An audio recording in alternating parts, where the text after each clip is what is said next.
India Bangladesh അതിർത്തിക്ക് സമീപം നിന്ന് ഒരു പാകിസ്ഥാൻ പൗരൻ ഉൾപ്പെടെ 2 പേരെ പശ്ചിമ Bengal special task force arrest ചെയ്തിരിക്കുന്നു എന്ന വാർത്തയാണ് ഇപ്പോൾ പുറത്തേക്ക് വരുന്നത്.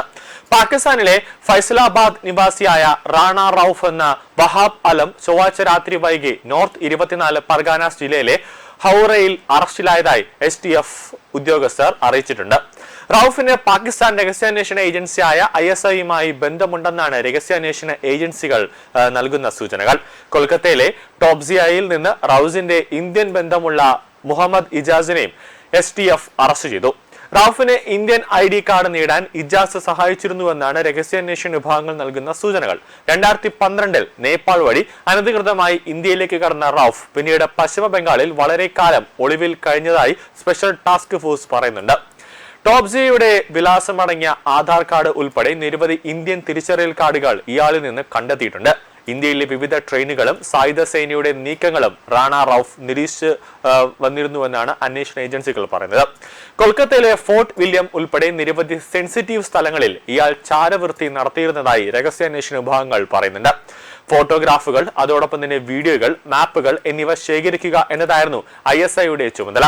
പ്രോട്ടോപോൾ അതിർത്തി വഴി ബംഗ്ലാദേശിലേക്ക് പോകാൻ റാണ ഇപ്പോൾ പദ്ധതിയിടുന്നതായും രഹസ്യാന്വേഷണ വിഭാഗങ്ങൾ മുന്നറിയിപ്പ് നൽകുന്നുണ്ട്.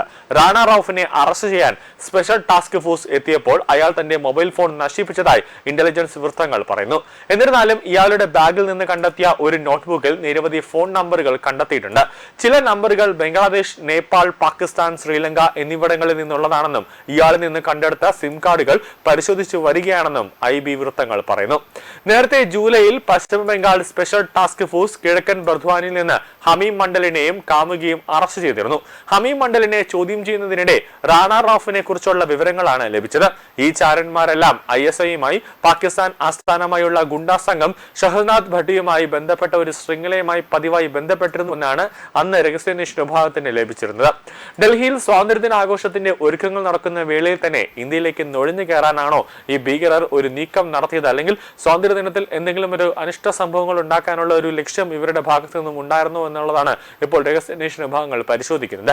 നിലവിൽ ബംഗ്ലാദേശിൽ നിന്നും നുഴഞ്ഞു കയറാനാണ് ISIയുമായി ബന്ധമുള്ള ടീമുകൾ ശ്രമിക്കുന്നുണ്ടോ എന്ന സംശയം ഇപ്പോൾ ഉള്ളത്.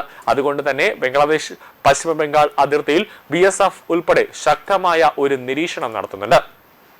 ഇന്ത്യ ബംഗ്ലാദേശ് അതിർത്തിക്ക് സമീപം നിന്ന് ഒരു പാകിസ്ഥാൻ പൗരൻ ഉൾപ്പെടെ 2 പേരെ പശ്ചിമ Bengal task special force arrest ചെയ്തിരുന്നു. പാകിസ്ഥാനിലെ ഫൈസലാബാദ് നിവാസിയായ റാണ റൌഫ് എന്ന വഹാബ് അലം ചൊവ്വാഴ്ച രാത്രി വൈകി നോർത്ത് 24 പർഗാനാസ് ജില്ലയിലെ ഹൗറയിൽ അറസ്റ്റിലായതായി STF ഉദ്യോഗസ്ഥർ അറിയിച്ചിട്ടുണ്ടായിരുന്നു. റൌഫിന് പാകിസ്ഥാൻ രഹസ്യാന്വേഷണ ഏജൻസിയായ ISIയുമായി ബന്ധമുണ്ടെന്ന് രഹസ്യാന്വേഷണ ഏജൻസികൾ സംശയിക്കുന്നുണ്ട്. കൊൽക്കത്തയിലെ ടോബ്സിയയിൽ നിന്ന് റൌഫിന്റെ ഇന്ത്യൻ ബന്ധമുള്ള മുഹമ്മദ് ഇജാസിനെയും STF അറസ്റ്റ് ചെയ്തു. റൌഫിന് ഇന്ത്യൻ ID കാർഡ് നേടാൻ ഇജാസ് സഹായിച്ചു എന്നൊക്കെയാണ് ലഭിക്കുന്ന സൂചനകൾ.